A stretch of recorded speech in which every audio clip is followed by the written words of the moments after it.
All right, we might get started. Thank you everyone for joining us.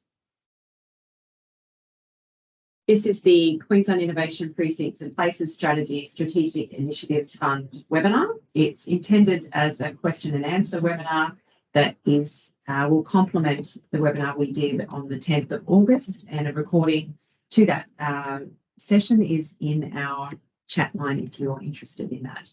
My name is Anita Anderson. I'm the Manager of Strategic Projects and Governance within the Innovation Division. Before we begin, I just need to remind you that this webinar is being recorded. It may be uploaded to our website or disclosed to other government departments or contractors for the purposes of helping to inform and support Queensland Government grant initiatives and Advance Queensland initiatives. Your personal information will be handled in accordance with the Information Privacy Act.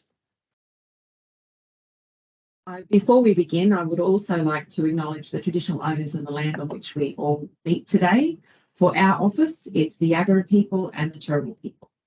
Recognise their continuing connection to lands, waters and communities. We'd also like to pay our respects to Aboriginal and Torres Strait Islander.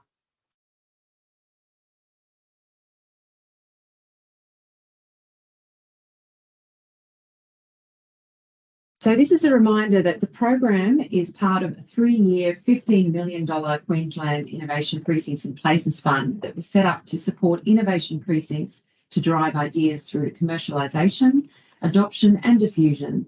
And it's a key initiative of the 10-year Queensland Innovation Precincts and Places strategy that's aimed at accelerating Queensland's innovations economy. Just quickly, as a reminder, the objectives of the Strategic Initiatives Program are to position Queensland innovation places to reach their full potential, to attract investment and create high-value jobs. It's to position Queensland innovation places and partner organisations to collaborate in the development and growth of innovation places, and it's to strengthen the development, effectiveness and sustainability of Queensland's innovation places. Grants of up to $300,000 are available for existing Queensland-based innovation precincts or places. The grants are available to be used for strategic advice, including an action plan for either a governance framework, an investment attraction strategy, or an operational land and or building asset assessment strategy. And applications will close at 1 o'clock on the 28th of September. So for today's session, we'd like you to use either the Q&A or the chat feature to ask your questions. If anyone has asked a question that you're also interested in, could you please like or indicate through one of the emoticons.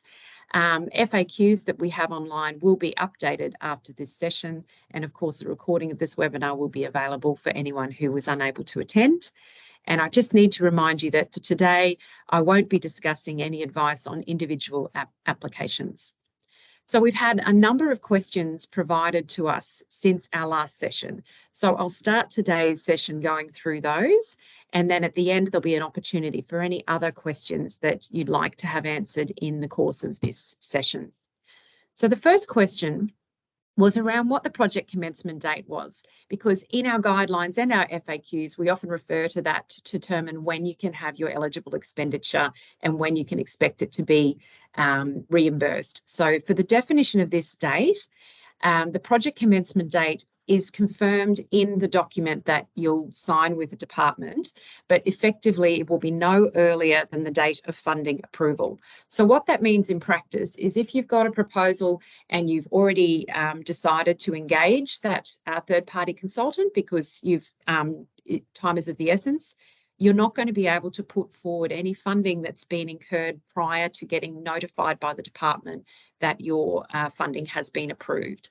So in some cases, people will determine that when they're putting their funding instrument together, that our project isn't going to start until a future date. So that would be your project commencement date. So there is a little bit of flexibility in it may be after the date of your funding being approved, but under no circumstances will funding that's been incurred prior to being notified by the department, will that be considered eligible for being reimbursed.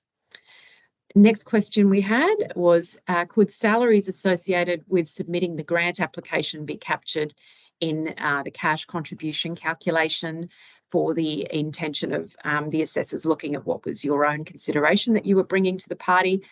No, very clearly in our FAQs on page 10, if you're interested, only salaries for employees that are directly involved in developing the advice, including the action plan with a third-party expert, can be considered through this fund.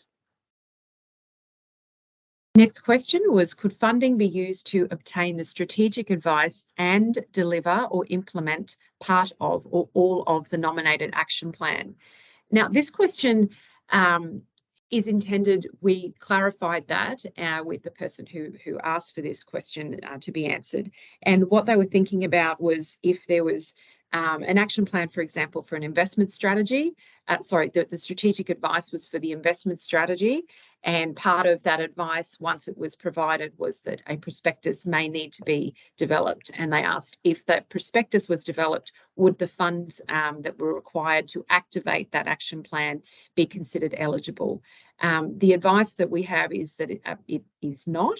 The funding can only be used to support strategic advice and cannot be applied to the delivery or the implementation of any particulars in the action plan. The applicant will be required to demonstrate how the action plan will be delivered as part of the assessment criteria 4 that relates to sustainability and resilience. And the rationale behind that is we're looking to see that the action plan is going to be reasonably delivered by the precinct, and hence if the funding is required from the department to put that in place, then that isn't really satisfying what that criteria is, the assessment criteria is looking at. So I'm happy to clarify that if anyone has further questions in the chat. The next question is, can we explain the link between an applicant and a precinct partner? So an applicant needs to be a precinct partner of the innovation precinct or place. So I understand that there can be some clarifications regarding those terms. For the purposes of the program, an innovation precinct or place partner is an entity that is co-located at the address that is the subject of the application for that precinct or place. They need to be aligned with the brand and the identity of the innovation precinct or place, have a shared purpose and vision, agreement or common interest with the future development and growth of that place, and they need to have a commitment to the future strategies and action plan of the innovation precinct or place. They also importantly need to be accepted by other precinct or place partners as belonging to that same entity.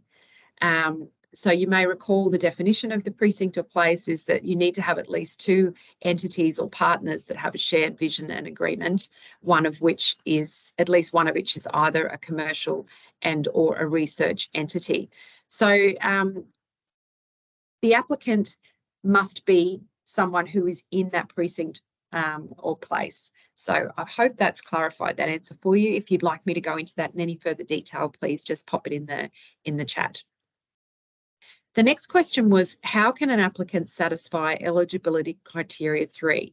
And so what I've just put that here for anyone that's interested, which is around the site co-locating 2 or more entities who have a shared vision agreement and or common interest, which I just mentioned before, at least one of which is a commercial and or research entity. So the way that we would be looking to see that criteria has been met is that all partners need to be physically located at the same address of the precinct or place, and they're going to need to provide a letter of support stating they have that common vision or agreement as part of the application. And they would also be needing to demonstrate that they're either a for-profit or a research primary focus within those businesses. Another question that we had come through was, are we eligible if we only have one operational entity on the precinct at the time of the application? The criteria is quite clear in this, that no, a minimum of 2 entities or partners as defined in the FAQs and the guidelines need to be operational at the time of the application. The question was, do all funds have to be paid to third-party experts? Yes, all funds need to be paid to someone other than the applicant, and it needs to be that the proposal that's put forward as part of your application is the entity that we're expecting those funds to go to. And as part of your contractual agreement with the department, you will be required to evidence that you have appropriately paid those funds to the parties that were expected.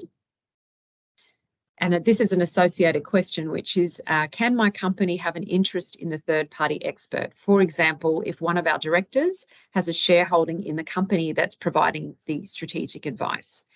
No, this is a very clear requirement. The applicant and the precinct or place partner, and if there is a collaborative partner who is helping to support the primary applicant in a funding capacity or in supporting them to forge ahead with their action plan, none of those entities can have a commercial or a personal connection with the proposed third-party expert.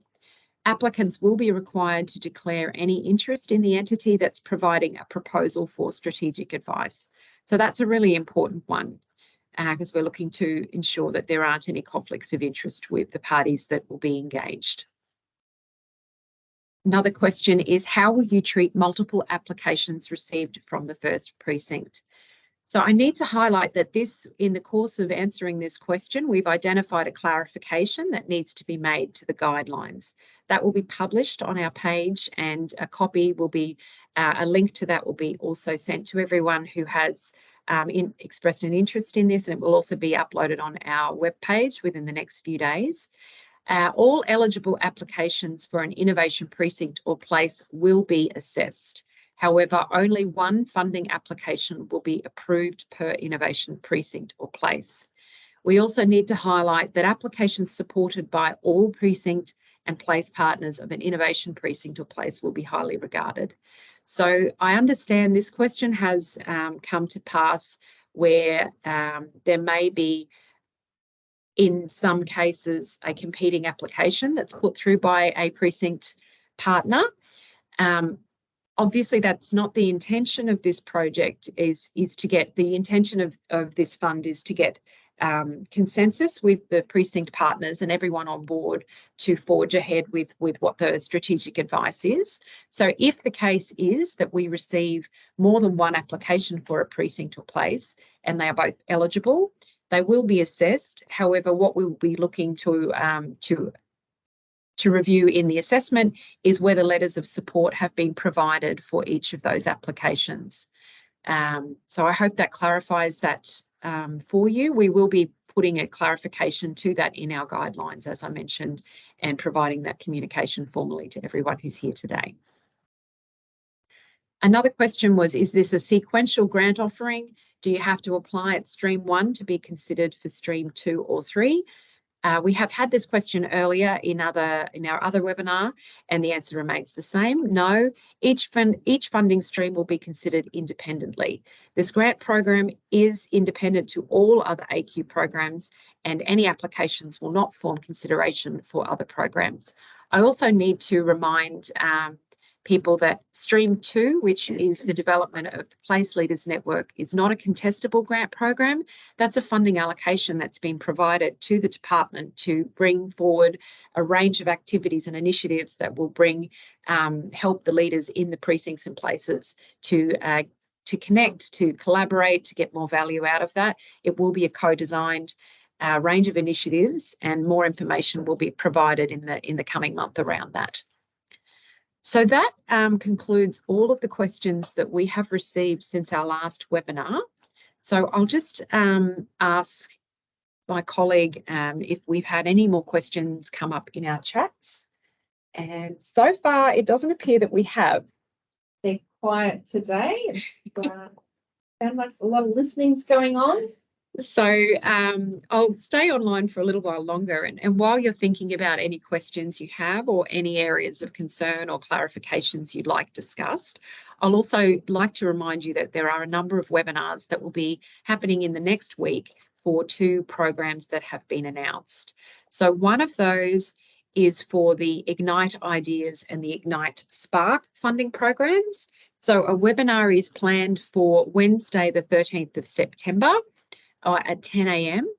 and we'll be putting a link to that registration in the chat function of this, and I can also provide details to anyone who is interested in getting more information about that. It's not a program I can provide you with detail on because it's administered by a different part of our division.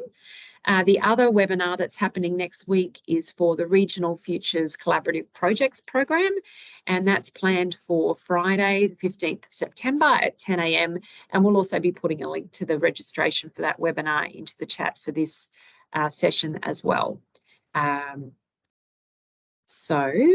so we've just had a couple of questions pop in while you've been talking through that. Great. So let me just have a look at it. So the first question is, do we have an estimated date for the release of Stream 3 as yet? Yes, we do. An estimated date is, I believe it is late September, the 28th or the 29th. I think it's the 28th of September. We're just confirming that with our internal communications, and we will be providing more detail around that. There will also be a webinar that will go through the detail of those guidelines. All of that information will be released no earlier than that. So you will be receiving as much information as we possibly can on or around the 28th of September. And there'll be good lead times in that to be able to respond. Yeah, absolutely. We're very mindful. It's a big program. It's a $10 million fund, and we want to make sure that people have enough time to ask as many questions as they would like to on that. So there will be sufficient time for people to get across all the details of what that program involves. Okay. So the next comment is, morning. Thanks so much for that. In the last webinar, you spoke about clarifying about organisations not all being in the one building. Yes. Do you have anything further? Yes. Let me just give me one moment on that. So I think what we did prepare an update to that in the FAQ. So if you just give me one moment, can you have them in multiple buildings? Yeah.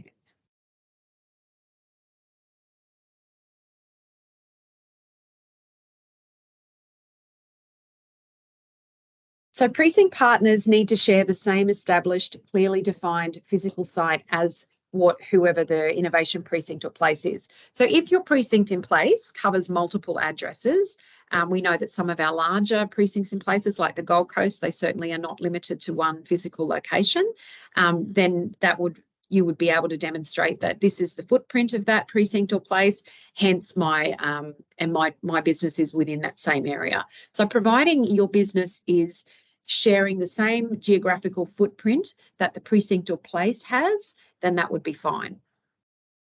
Does that answer that question? There's no response at the moment, but okay.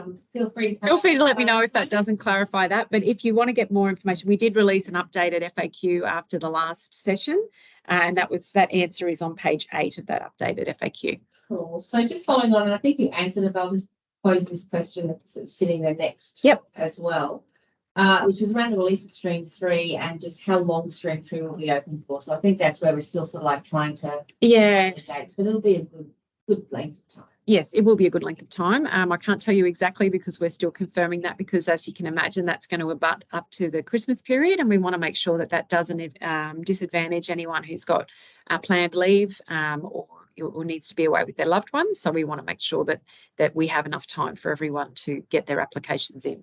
But I will be able to give you more information on that in the coming weeks. Okay, thank you. So the next one is, can the third-party expert engage a precinct partner as part of the consultation service, for example, in conducting research or providing a venue? Can they engage? So I would expect the third-party expert will need to be working with precinct partners. I'm not sure if the question is, do they mean there'll be a payment to not clarified. Yeah, if you can provide a little more clarity on that, I would expect the third-party expert will be consulting with widely within the precinct. If your question is around could funding then be provided to a precinct partner for consideration of supporting that, I would have to, I couldn't respond to that because it's really would need to be assessed in the application if it's considered reasonable. But the intention is that the funding needs to wholly be paid to the third-party expert. So it would be unlikely, in my opinion, but again, I can't comment on an individual application at this point because I'm not going to be on the assessment panel. I know. And I guess just And again, we'll confirm, I would suspect that we just need to put that lens of conflict of interest, financial benefit, which was sort of referred to at that earlier point of your conversation. Yeah. Can there be a direct interest or shareholding in that company? So I think we've just got to balance, well, we can reflect if you want to clarify, more than welcome to have that, but we just need to be mindful of the principle of that question as well. Yes, agreed. Okay, so thanks for today. Question, what activities, workshops, for example, can form the action plan be considered eligible expenditure? Yes, because that is informing how it's being developed. It's not the action plan itself. The action items that are in the action plan are not eligible because you would almost be putting in a proposal that, let me explain this. If you were to have a proposal that was for strategic advice, and in that proposal it said, we want 200,000 for the strategic advice and 100,000 for the prospectus that will be a result of the strategic advice. That's indicating that it's a fait accompli. You would expect an action plan to be developed as a result of the strategic advice that you wouldn't know at the time of your application. So that's another reason why the action plan items themselves are not eligible for reimbursement, because you can't you don't have a proposal or a quote for that, because it can only be developed as a result of the action plan of the advice that you're getting. So it's about the sequencing of the sequencing of what you're getting. Get the quote and costing. Correct, but if you were to need workshops as part of developing your strategic advice, absolutely that would be in scope.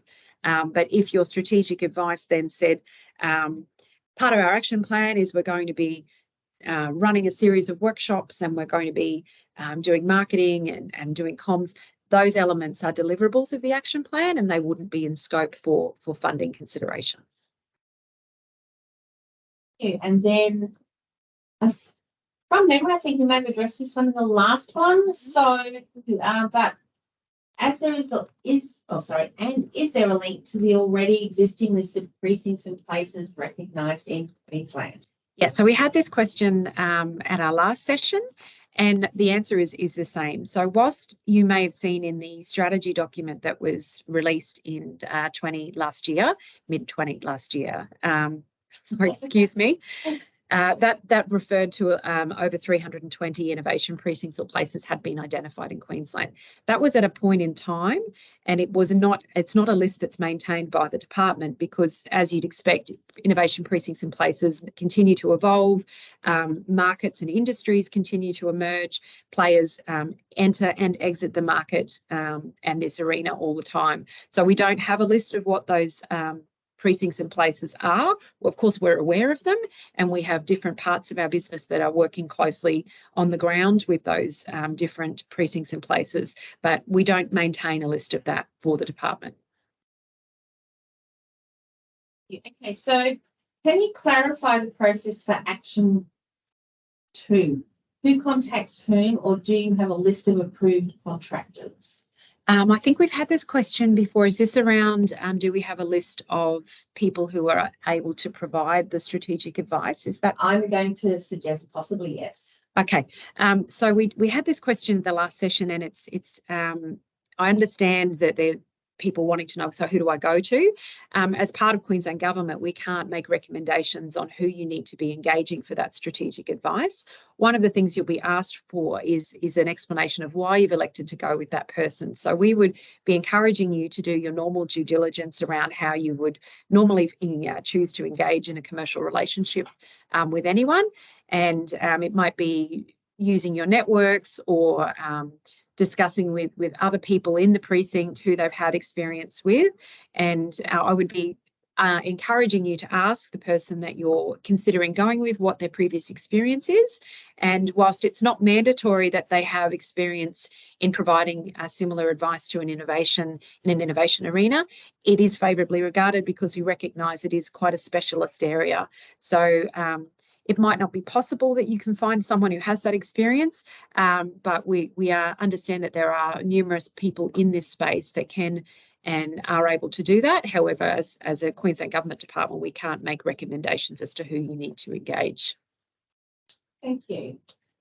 Is there an issue if a third-party expert is part of multiple submissions? Will an application be disadvantaged if a third party is also on other non-related submissions? No, that doesn't form part of the assessment at all. I understand if the concern is around the capacity of that party to satisfy their contractual obligations. That's not something that is part of the assessment criteria. We would be expecting that any proposal that's put forward is done so in good faith with with a business that has the confidence that they're able to deliver on those commitments that they have engaged with.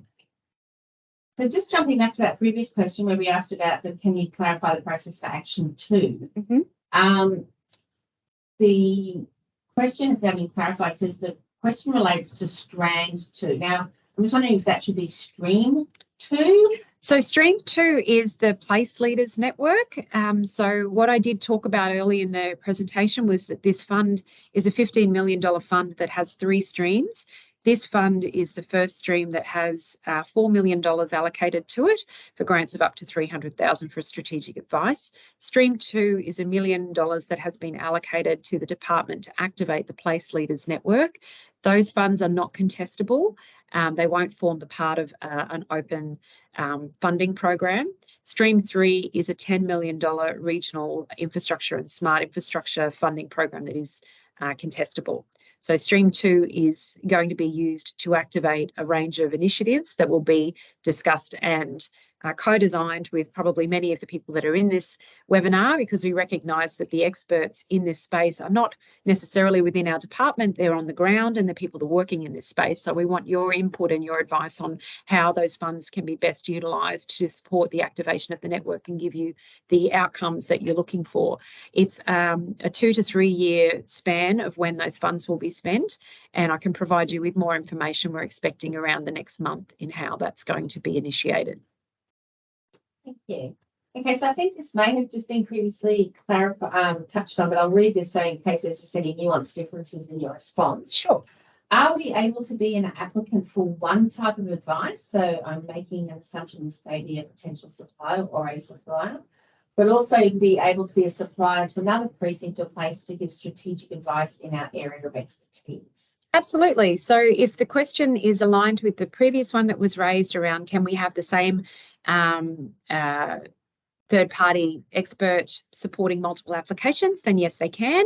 And it's up to the applicant as to which kind of advice they think is going to have the biggest impact and value for their particular precinct. So it may be that a third-party expert is confident and in supporting advice on either governance or investment attraction or a land or building asset operational utilisation assessment. Yeah, so I've actually just digested this one a little bit myself now. So it's, so this one is, I think, similar in response, but it's like I can be an applicant for one type of advice because I'm possibly in a different precinct. Yes. But I may be the supplier for another precinct that I'm not attached to. Oh, I see what you're saying. So you may be, okay. So okay, so that's to clarify. That's if you have a business that's located, you are all yourself a precinct partner in an innovation place or precinct, and you're applying for a particular kind of advice. But the nature of your business means that you're able to support strategic advice for another precinct. That would be fine, providing there is no relationship between, as in a commercial relationship between your business and the business that you're providing advice for. As we discussed earlier, we have to ensure that there is no conflict of interest or any commercial benefit that would arise from someone using the funding to go to somebody else. Yeah, so I think that was it, because the comment came in, we are a precinct place applying to help, to get help, e.g. investment attraction, but can provide strategic advice to others. So I think just providing there's no commercial relationship between the party, you and the precinct that you're applying for. I'm just checking to see if there's no other questions in the new ones coming through the chat, and there's no others sitting in the Q&A either at the moment. Okay. Well, it looks like we've actually gone right on time. So unless you have any other questions, we will this has been a great session for us. Thank you. We've had a whole lot more questions come through, which is great to see how much interest there is in this fund. Please use the email that's on the screen if you have any questions that haven't been covered today, or if in the coming weeks you think there's something I'd really like to know. innovationplaces@dtis.qld.gov.au, and we will get you a response as soon as we can on that. And just a reminder, this webinar recording will be available to everyone who's been here, and it will also be published on our website. We will use the information you've given us today to improve our FAQs and update those, and keep an eye out for those webinars next week on those other two programs.